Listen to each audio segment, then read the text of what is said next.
tecnologia e novos negócios, com Everton Andrade.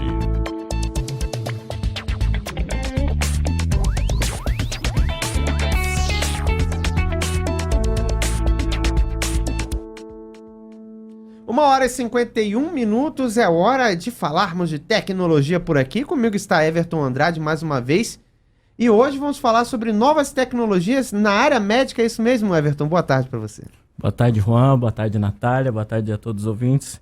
É isso mesmo. Estou passando por uma bateria de exames aí essa semana e resolvi falar um pouquinho sobre essas tecnologias para o ouvinte também se dar conta de como as tecnologias estão impactando até mesmo na área médica, né? É interessante, né? Porque na área médica a gente vê as coisas, às vezes, num ano é uma coisa, no outro ano já é outra completamente diferente, mais evoluída. Talvez tenha evoluído mais nessa área, né? Isso, com certeza. A gente vê bastante mudança na área médica porque ela recebe muito incentivo. E a tecnologia progride muito por causa do dinheiro. A gente não tem como se esquivar disso aí. Só para deixar um pouquinho claro aqui, a questão de tecnologia, qualquer mudança é tecnologia. Por exemplo, melhorou uma sutura, melhorou um equipamento, é melhorança tecnológica, é inovação. O que a gente vai falar um pouquinho hoje é as tecnologias ligadas à tecnologia da informação e comunicação, que são outras coisas. Melhorou um procedimento cirúrgico, os médicos vão falar, melhorou a tecnologia disso. Mas o que eu vou falar aqui um pouquinho hoje é sobre coisas de informática, basicamente. A primeira delas que impactou muito e que a gente vê muito fácil são as de apoio e logística. Acho que quem foi a um hospital há 10 anos atrás e vai hoje, vê muita diferença. Hoje a gente tem diversos profissionais que nem tem mais aquele monte de livro ali atrás para fazer consulta, que era muito comum antigamente.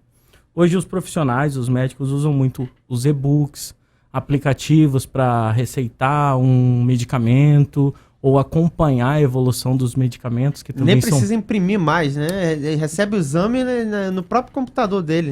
Isso, exatamente. A gente tem diversas ferramentas aí, até a de prontuário eletrônico, que é compartilhado às vezes com o laboratório. Ele não precisa mais imprimir tudo aquilo, guardar uma pasta enorme, ou dá para o paciente falar para ele trazer.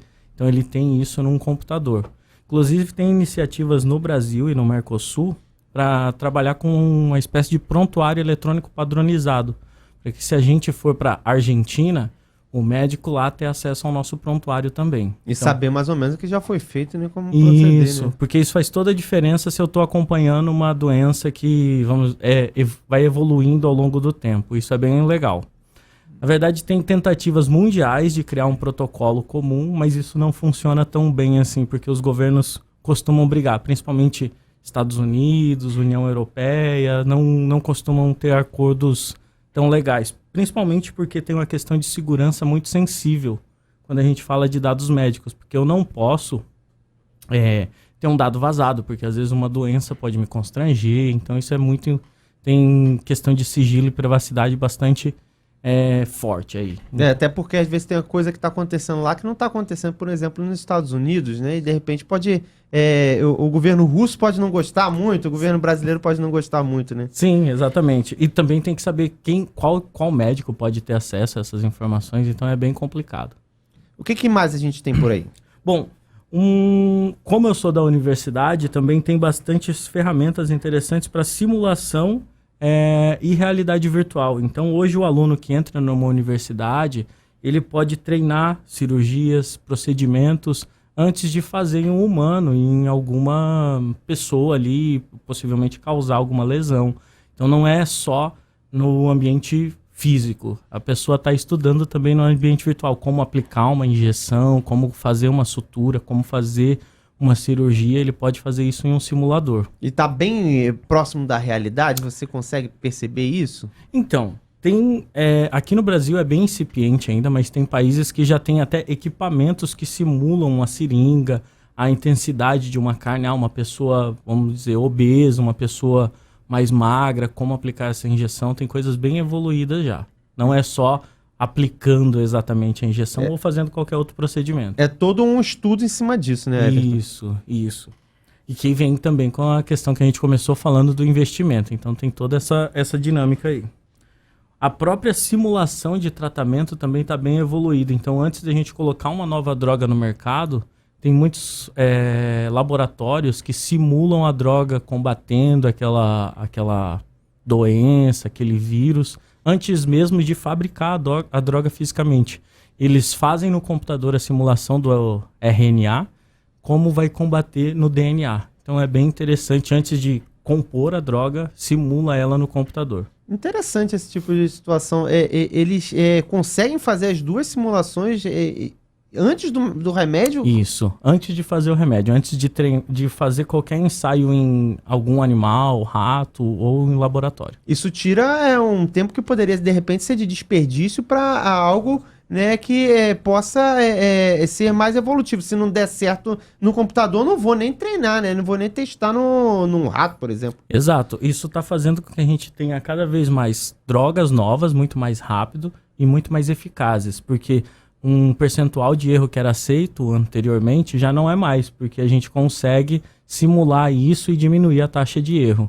O que a gente tem mais aí de novas tecnologias que você pôde perceber, Everton? Bom, como eu estou fazendo bastante exame, eu vi que a medicina diagnóstica está bem evoluída. O que antigamente a gente precisava aí de vários profissionais, por exemplo, contar as células lá do nosso sangue, hoje tem diversos programas de computador que fazem isso por processamento de imagem. Então eu precisava ter alguém, vamos sei lá, contando os glóbulos vermelhos ou glóbulos brancos do meu sangue. Um programa de computador faz isso em 10 milissegundos. Então Sai o exame bem mais rápido também. Bem mais rápido e bem mais preciso, porque a pessoa pode sempre estar fadada ao erro, já o computador dificilmente erra. Everton Andrade, nosso colunista de tecnologia aqui na CBN Amazônia, falando sobre novas tecnologias que auxiliam na área médica. Everton, para a gente finalizar, mais alguma coisa que você observou aí na área médica, que você pôde, nesses milhares de exames que você está fazendo desde a última quarta-feira, para poder assumir um cargo novo, inclusive, que é muito bom. Parabéns para você, né, nessa nova função, né? E o que você observou aí para trazer para a gente? Bom, além dessa questão do avanço do diagnóstico, a gente tem outros dois grandes avanços, que são das cirurgias, robôs ajudando nas cirurgias, tanto cirurgias assistidas quanto os robôs de software falando, olha, você tem certeza que quer cortar aí? E quase igual aqueles pop-up do computador, né? Você tem certeza? Exatamente, desse jeito. Isso diminui muito a taxa de erro e também a precisão, porque tem médicos muito experientes que estão começando a tremer, que com o auxílio do robô, ele corrige vamos dizer, essa trepidação e faz um corte mais preciso. E um outro avanço que vem junto com os robôs são as próteses inteligentes. A gente tem prótese hoje que não só faz o toque, o movimento que teria que fazer, como está sendo implantados sensores nas pontas das próteses para emular o sentimento aí da pessoa. Então consegue sentir calor, frio nas pontas dos dedos, por exemplo. Nossa, isso daí é bastante avançado, inclusive. A Sony está com uma iniciativa bem interessante também de olhos inteligentes. Tanto pessoas que não têm olho colocam uma câmera e começam e voltam a enxergar de uma forma mais ou menos, como pessoas que têm olho colocam uma espécie de prótese para ter realidade aumentada na visão. Tá certo. Everton Andrade trazendo coisas novas e coisas bastante interessantes aqui na CBN Amazônia. Até semana que vem. Até.